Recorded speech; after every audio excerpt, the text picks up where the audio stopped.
Get ready for an uplifting experience with Coached Soul. Join us as we bring you the dynamic duo of Steve Hudgens, a licensed professional counselor, and Kenya Evelyn, a transformational leadership coach. Together, they'll guide you through engaging episodes filled with valuable insights and actionable tips on mental health, relationships, self-care, emotional well-being, and personal growth. Coached Soul is your go-to podcast for empowering discussions that will help you thrive. So let's get started and welcome our hosts, Steve and Kenya. Hello, Coach. It's So Community. Kenya here. We're so excited to have our beloved Steve with us today. A little bit different. We were talking off mic about everything that's going on in the world. So much wave of invitations for forgiveness. That's what I hear you saying off mic. Steve, tell us more about forgiveness. I had to learn how to do forgiveness. That is the toughest thing to do. But what I've learned about forgiveness, it's learning how to be vulnerable. And as I became vulnerable, it's allowed me to increase in confidence, because when we're confident and vulnerable, we don't have to hide anything. And so when I think about forgiveness, it's about how to release this negative energy that holds weight down to us. And we think, well, we always hear the expression, forgive and forget. The only animal that I know that doesn't forget is an elephant. Right? Right? So tell me, how does this play out in your practice with couples? It's interesting because it can become challenging, especially when I've got two dynamics of couples that I've been working with. One couple is where he emotionally cheated, and the other couple is where she physically cheated. Okay. And so it becomes a heavy dynamic of how do we get past this wrong, this trust that was broken. And it's the Sesame Street word of the week of forgiveness. Do you see a difference played out between the genders? For instance, she physically cheated in one case and he emotionally cheated. Would it make a difference if he would have cheated physically and she would have cheated emotionally? What do you see in your practice? For me, I don't see a difference, because cheating Okay. isn't cheating. I shocked myself when I had a couple who came to me, and I said, what's going on? Well, there is some signs of him kind of cheating again. I'm like, okay, what's happening? Well, he's cheated before when we went down that path. And I looked at him and I just simply asked, what's the purpose behind you cheating that hurt your family? And now she's suspecting you doing it again. And his answer was, well, my therapist that I had at the time told me that I must have been going through a midlife crisis. Now, I shocked myself. I said, I think that is a bullcrap of an answer. I was about to say, sounds believe like a big excuse, babe. exactly. He was not holding himself accountable for the wrong that he was doing, but pacifying, deflecting, and just rationalizing his behavior. Unfortunately, they didn't come back. She did for a couple of times, and she later on messaged me and says, hey, I filed for a divorce because he was actually cheating again. And so, do we deserve that type of treatment to allow a spouse to continue to hurt us in such a way that breaks our trust? I don't think we need to hold on to that resentment. No one deserves to have their trust broken. No one deserves to be able to feel betrayed.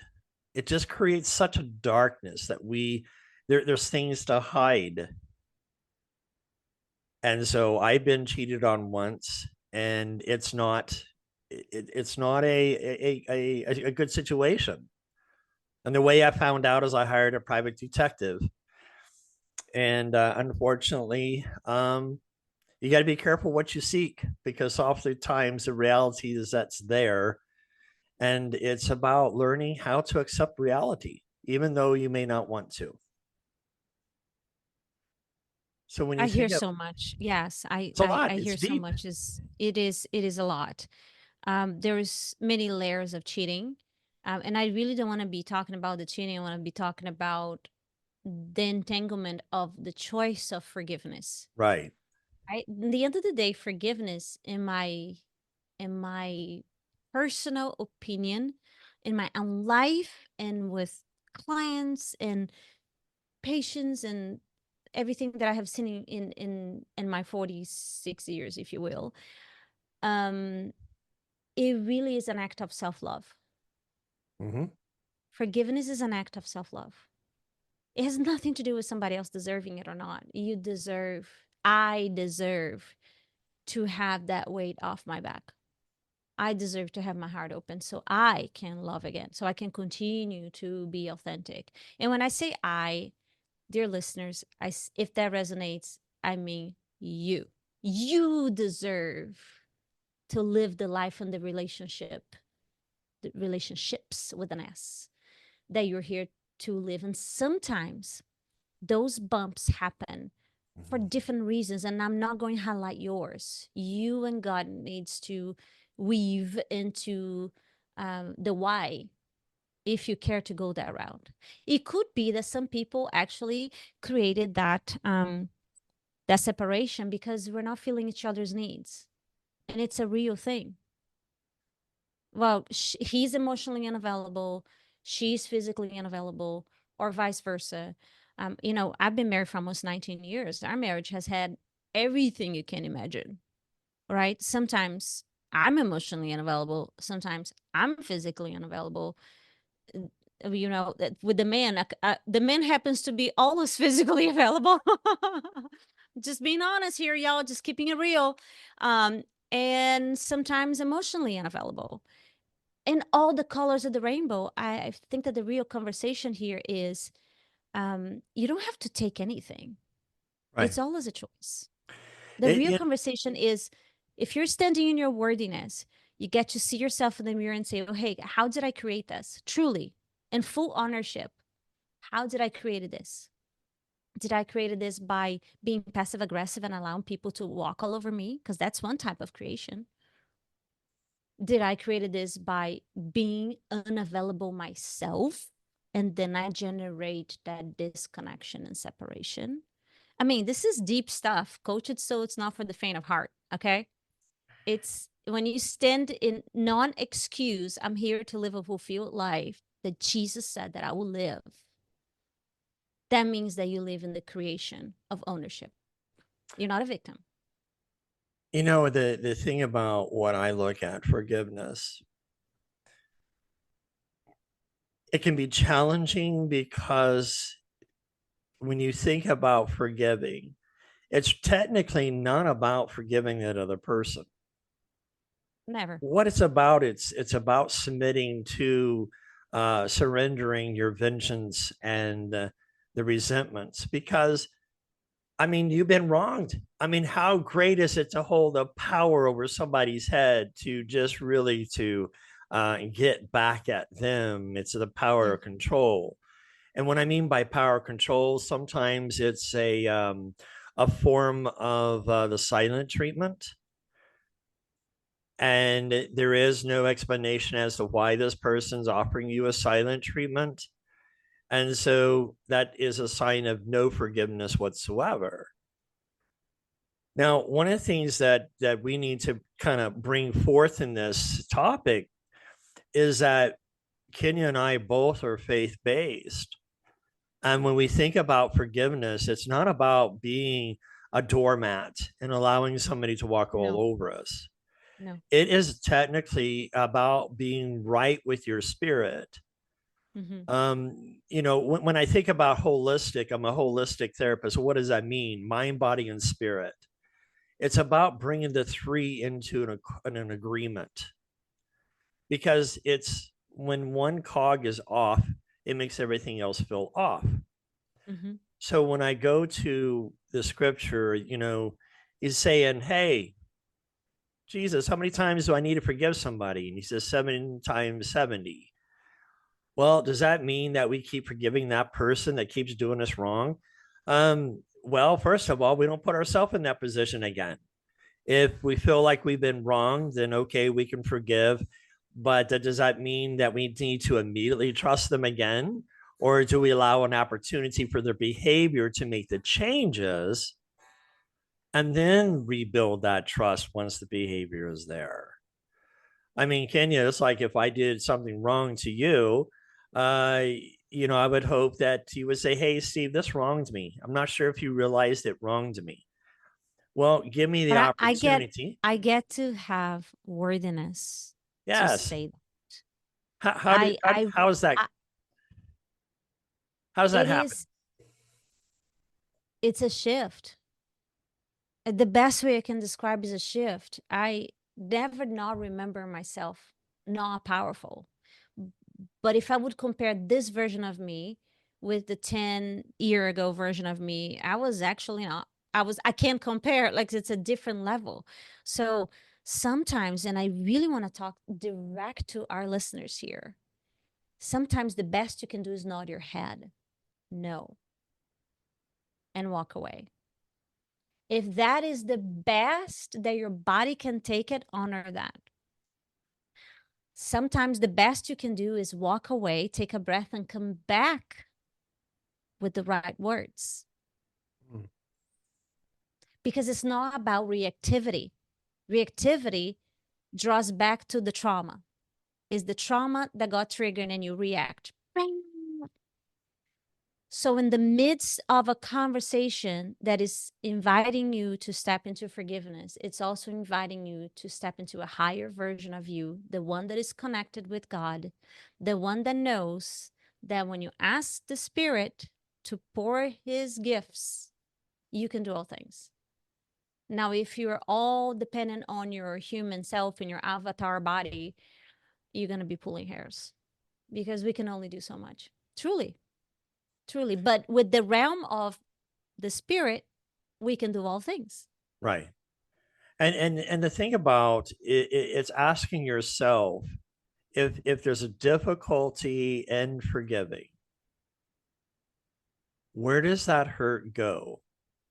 And when I talk to people who are struggling with forgiveness, where in the past does this show up that you don't want to let go of the hurt, the pain, and so you don't want to forgive? It's almost like, you know, it's that myth that we say, well, if I forgive, I'm letting them off the hook. Exactly. I heard that many times. Well, is there any truth to that, though? We're letting them off the hook if we forgive? Yes and no. Yes and Yeah. no. Yes. I say yes because, yes, you're letting them off the hook and you're trusting that natural consequences are following their way, that you are not the judge of their lives, but you are in self-love. Right. Enough to say, I do not allow in my sphere no more energy drain from this individual, from this event, from this person, from this job, from this boss, from this kid, from whatever. Kids, all they want is to be loved, right? I'm glad you said that, Kenya, because here's my question for you. Okay. What is it about children? They get hurt, but the next day they act as if nothing ever happened. They're best of friends. What happened to us in adults that it just seems like we can't forgive like little kids? Okay, so I'm this this question just coming to me as a download. Like I have never thought about this. It's just coming to me now. They don't have as much baggage, babe. Oh, So they are able to just be here, like not as much as the dogs. The dogs can be here in the next second. And kids is sort of the same way, as young as they are, as fast as they shift. Now mm, at 12 they shift a little slower. At 4 it's like they're becoming more heavier, more dense energetically, for real. They're not as light. Now I just had a clearing with my kid before I start this podcast today, because I stepped inside of the house and I said, you got to be ready, blah blah blah. And he wasn't ready. And I said, no, I have a podcast with Steve in 15 minutes. And since you're not ready, we're not going. Because I was supposed to drop him somewhere. But it turned out to be a little heated because it's a birthday party. And he's like, but you said, blah, blah. You know how that's going. So I did not answer in a way that I would love to share that I would have answered if I was not under pressure, because I really wanted to honor my word and my timing commitment with you. And I asked for a clearing. So before 5 minutes before we started, Steve, I said, come to the office. And I said, I want to clear with you that no one deserves to talk ugly with you, including me. I want to mm, clear with you that I would like for you to always assume that I come from a place of love. Can you practice? Those were exact my words for him. Can you practice assume that as your mother, I'm always coming from a place of love, and I'm requesting you to trust me. If I say go, it's not, it's go. I'm on a timeline. There's things going on behind the scene. There's so many moving parts. And I want to clear it that my tone was off and I love you so much and did not come across loving. He said, I mm. forgive you, mom. His exact words. I forgive you, mom. It's like, are we clear? It's like, yeah, okay. It's nothing, but it's everything. You know, even from a parent perspective, I mean, when I had my kids and they were growing up in my household, I would go to my daughter or my son and I say, you know what? I apologize because the consequence I gave you was too heavy. So Ooh, here's that's a what good I'm one, going to Steve. do. That's a good one. And I apologize to them and provide a way for them to redeem, but not with such a heavy consequence. Because if there's a heavy consequence, then what happens is that child starts beating themselves up that I'm not Ex- worthy, I'm not good enough, there's nothing that I can do. So when I realized that, you know, apologizing to my children was a powerful tool to use, 100%. because I love both And of them. for me, the lessons as my kids grow, because you can rest assured that I'm much better with other people's kids, right? Because I have no attachment whatsoever. Right. I'm a neutral to serve. So with my kids, I get to remember on a daily basis, on a minute basis, detachment, detachment, detachment, detachment. It's not one and done. Parenting from a place of love, it's not one and done. It's like, just like a marriage. Like you renew your vows, you renew your vows, you detach, you detach. So the biggest lesson for me in forgiveness is to request what I need to. We do not get to dehumanize our needs. Right? I remember dehumanizing my needs as a wife, dehumanize my needs as a mother, dehumanize my needs as a friend. No, I can do it. I can handle. I can carry. Because I can doesn't mean I should. Because Mm. it gets heavy. It gets heavy, and then you get resentful. It just is. I don't care where you are in the spectrum. I promise you, this is the beginning, the middle, and the end. The wave is I'm here to serve. Beautiful. You're a light being. Perfect. I command you. I see you. And you get to love you first. Period. Now, how are you going to work it out how to love yourself first? Go journal. Go figure it out. Go you and God. We have talked about many times in previous podcasts. For you, might look like a bubble bath. For a guy, might be like, poker or mini golf or whatever. Actually, mini golf is for kids. Real golf, uh, um, or reading a book or alone time. I don't care what it is, but you've got to come from a place of taking care of you so that you show up for others. And then you're able to forgive, like you actually have energy. Did you know forgiveness also takes energy? It Yes. takes energy to release energy. But here's the It takes question. takes Be- energy to create and energy to release. So, Kenya, because you dive into the frequency, right? Help our audience to answer this question. What takes more energy, to forgive or to hang on to anger? It takes much more energy to carry the heavy weight of energy, because I want you to think about the heavy weight as a syrup that you put on top of the ice cream. Does it stay on top, or it melts through every area of the cup of ice cream? If you're carrying that, it will melt, it will contaminate, it will create residue in every area of your life. You Every know, area. I'm fascinated by this topic of forgiveness because in 2007, there was a community in Nickel Mines, Pennsylvania. It was the Amish community. And actually, it was 2006, if I'm thinking about it.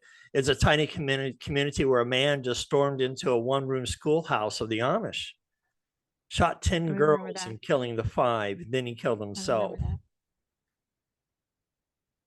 And what was Mm. so fascinating about this is that the world was inspired by the Amish. They expressed the forgiveness towards the killer, that they also took in his family and took care of her and the children.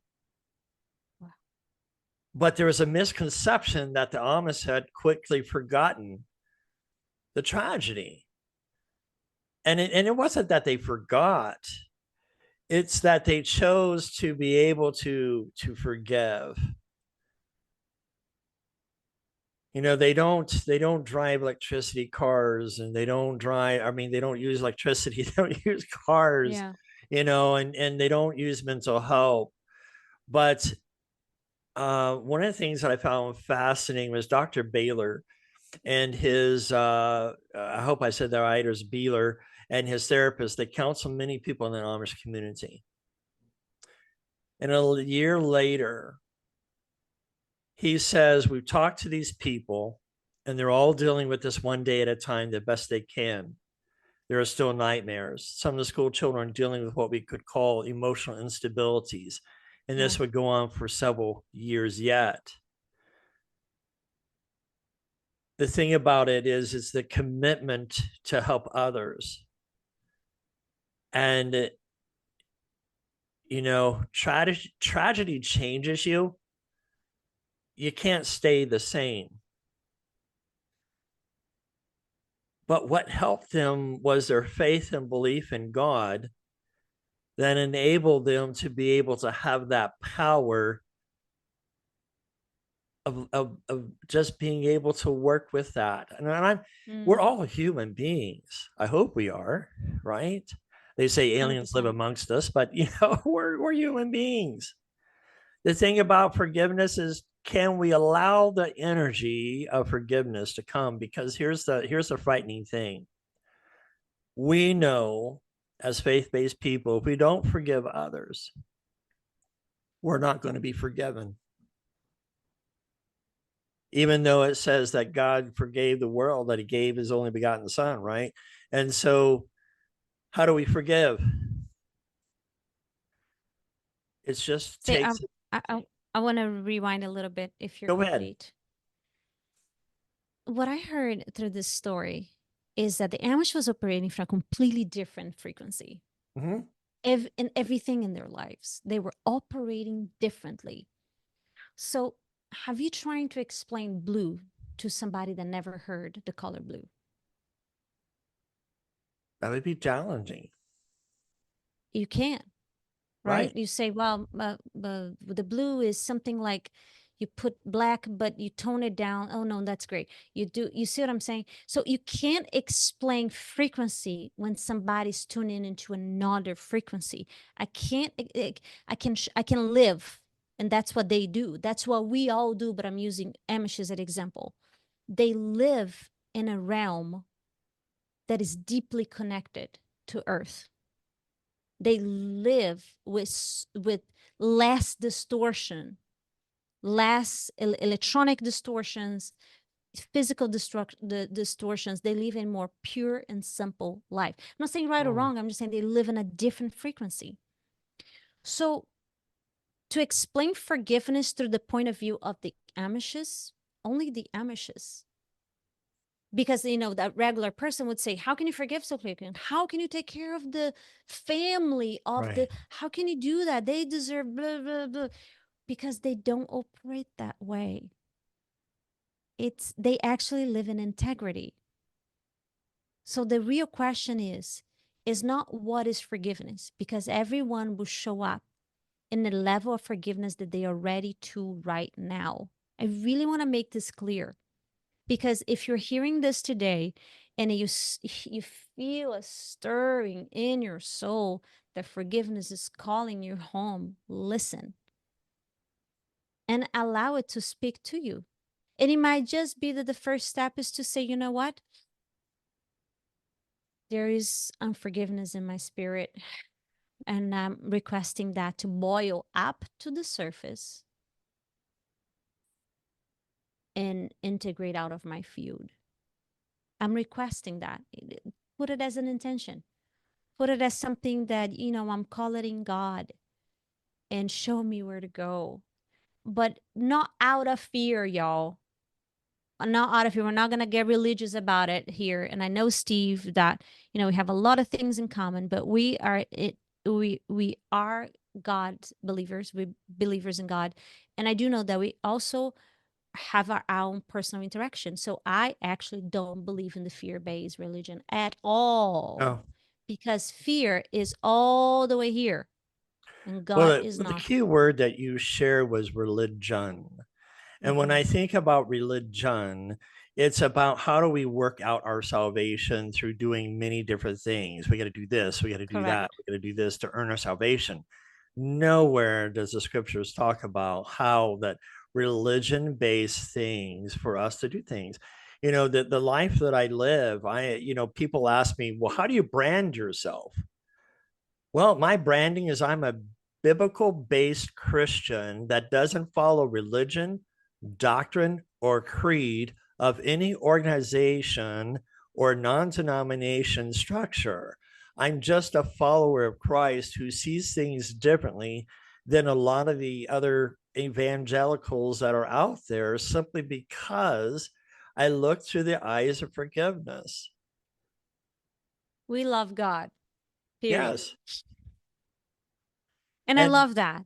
we And and do. and again, if you feel, even when you feel that there's things in your shoulders that don't belong to you, there are hurts that are coming up to be seen and to be clear, like a stain in your clothes. Just know that you don't need to wash it by yourself. That's what we're saying. Right.